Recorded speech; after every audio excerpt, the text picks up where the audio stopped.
G'day everyone, welcome back to Dr. Trotter video. So we're doing some Catacomb Cup battles today, and we're going to have two sort of focuses on this cup. The first one in these first matchups is coming back from a lost lead. Or actually no, it's not coming back from a lost lead, it's how not to give up your lead advantage, right? So you've got a positive matchup, how not to give that up. So most of this will be coming from our opposition's point of view. So you can see here, we have not got a good matchup with Drapion. But they switch out, right? They've got the complete advantage there with Frostlass into our Drapion. And they switch out and they just completely give this matchup to us, right? So switch advantage is huge. And they've just given it to us straight away. So Sudowoodo doesn't want to take any of those drill runs, but he took out the Beedrill. One Rock Slide, takes it out. And we are in a good spot here now. So Venusaur's low on HP, equal shields, but these Ice Fangs just rip through it. And we're going to throw an Aqua Tail just to do a little bit of chip, maybe it might help us out. And they shield! Totally unnecessary. I mean, I guess they thought we had Crunch in our Drapion, which is, I guess that's probably why they were so worried about the Drapion versus Frostlass. And I'm running what most people will be running, right? So I was running Fell Stinger and Aqua Tail. But that Crunch could be a great move to really throw people out, right? So again, we come into this matchup and they switch out again. So again, it's got to be a moveset thing, right? They've all got to be worried about movesets. So I'm assuming their Beedrill doesn't have X-Scissor at this point because it's going to do a lot of damage to Umbreon, and you don't want to give up that switch advantage, right? And look, this here we correctly call. We wouldn't normally need to shield there, but we had the shield. We thought, oh, why not keep our Vespiquen up nice and high? And yeah, the Dragon Pulse came out, so good shield on our part. And now we're just in a dominant position. Beedrill's going to take a lot of damage, and now it doesn't show its moves, so we only know Beedrill has Drill Run at this point. Right, so here we go. This is a very deliberate play to bring out our Alolan Graveler, is to soak up that energy, right? We want to soak up that energy, and even better here, we're going to take this shield, right? They've got to shield this, or it's game over.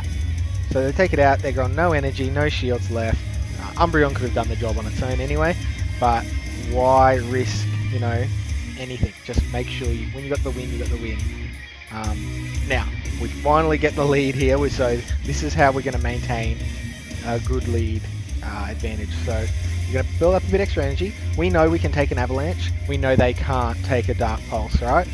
So we get a little bit of extra energy, don't use our shield, and they've used the shield. So we're in a commanding position here. Unfortunately, we did get a CMP tie there. If we had have landed that first, that would have been huge. Obviously, if we hadn't have CMP'd, we would have built up a little bit of extra energy. That's just the way the game goes. So we're happy to have a pretty healthy advantage here. So even shields, but health advantage. Now, as Wireless is going to farm us down, we just had a quick look at our Pokemon just to make sure what we had in the back. We thought about switching. We were like, no, don't give up your switch advantage, right? We've got switch advantage. Let's not give it up. And we get a Dragon Pulse shield again. So this is just an Ice Fang down now. And in comes Muck. So Muck generates energy pretty quick, but so does Alolan Graveler. So no shield on that first Rock Blast. We have no shields left, right? So we have to get another shield. Now we know our Drapion has a smidge of energy, and it's probably going to be able to get to an Aqua Tail as long as we can get rid of the shield. So there we go. Get rid of the shield. Muck doesn't have any time to gain more energy to put anything onto our Drapion. And we know we're going to Ice Fang down that Wireless in the back. So this shows clearly how maintaining that switch advantage let us win all three of those games. Now we move into a next match against the Vader here. Now we seemingly have an awful matchup, right? Venusaur into Lapras. But look how much the Ice Shard's doing, right? Look at that. It is absolutely ripping into that Venusaur. Most people would have switched here, right? Not bad lead. It's okay. But knowing your shielding scenarios are super important in this meta. So we've used both our shields because Lapras can't take a Frenzy Blend, and very nice switch out there. But the only problem was Vader switched into something that's going to take super effective damage from Surf, right? So we've sacrificed our we sacrificed our Alolan Graveler, knowing that Venusaur's going to come back out, and he's going to get absolutely destroyed. So here we go, Venusaur's out, and that's why we kept our Vespiquen in the back. So Vespiquen can take a Sludge Bomb, does a lot of damage, but we are going to charge up some serious energy just farming this Venusaur down, and out comes the opponent's Vespiquen. Now we actually do something a little bit silly here, and so does our opponent. We could get to another Power Gem. We could have got to another Power Gem there, but we've thrown an X-Scissor. And our opponent got nervous as well, and they've thrown an X-Scissor. Power Gem would have carried us, right? But that let us farm them down, and then we can just throw another X-Scissor onto Venusaur. So some mistakes there on both sides. But knowing that Lapras can beat Venusaur in the 2 shield with those Ice Shards. And again, here we go. This is another exactly same what we're talking about. Sudowoodo beats Lapras, right? Everyone knows Sudowoodo beats Lapras. But people only know that from the 1 shield. So Lapras, even though the counter's going to do more damage, Lapras is going to beat Sudowoodo to the charge move. So if both people use both shields, which is what we're going to do here, Lapras is going to land a Surf unless they switch out, and he doesn't. So there's no switch out here. Lapras lands the Surf, and we're in a solid position. And Venusaur comes in, gets a bit of energy, but he's lost a fair bit of health. Those Ice Shards really do chunk down the Venusaur. And an interesting switch out there into Vespiquen. So that probably gave up this match as well. If they had a stayed in with the Venusaur into Umbreon, it would have been pretty close. But potentially Venusaur's going to beat Graveler to the next charge move, right? So they wouldn't have needed to. So again, this is where that's giving up that switch advantage is a massive mistake. Now we should have thrown a Stone Edge here. Just got a bit not nervous, anxious, whatever. But yeah, we should have just thrown Stone Edge. Would have done a ton. But in we come in with Umbreon, and he's going to land this Dark Pulse and take out the Venusaur. So really important to know those matchups. Know how you can turn things that look like a loss into a win. So this is obviously a terrible match, right? There's nothing good that can come of this.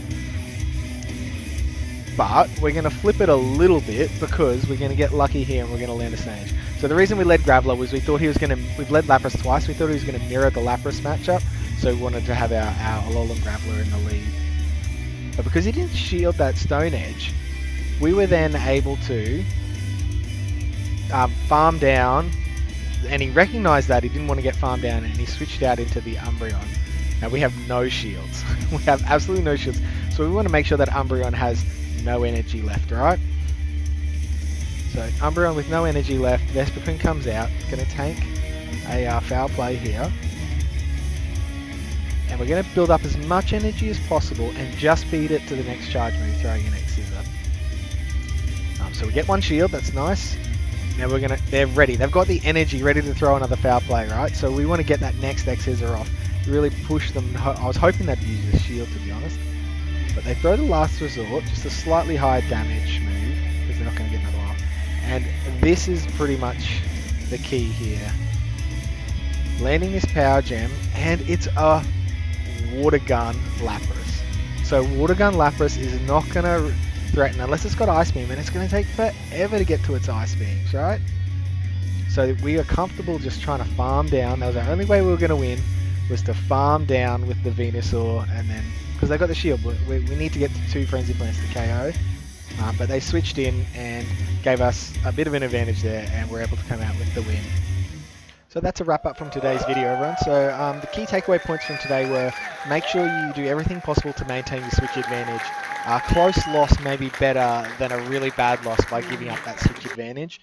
And number 2, know all your shielding scenarios. So don't just give up the 1 shield. Don't just learn the 1 shield. Learn the 0 shield, the 1 shield, the 2 shield. Make sure you know how much energy you're going to be able to generate against the Pokemon. Make sure you know how much damage your moves are going to do, how much the moves are going to do. That's really going to help you in this cup. It's a very play-out, dynamic cup. You want to make sure switch advantage is yours as much as possible, and know those matchups. Know the lead matchups. Obviously, the lead is fairly important, as it is always going to be in a 3 vs 3 battle. But all of those things can try and help you get as far as possible, and make sure that you're going to come out with as many wins as you can and get the W next to your name.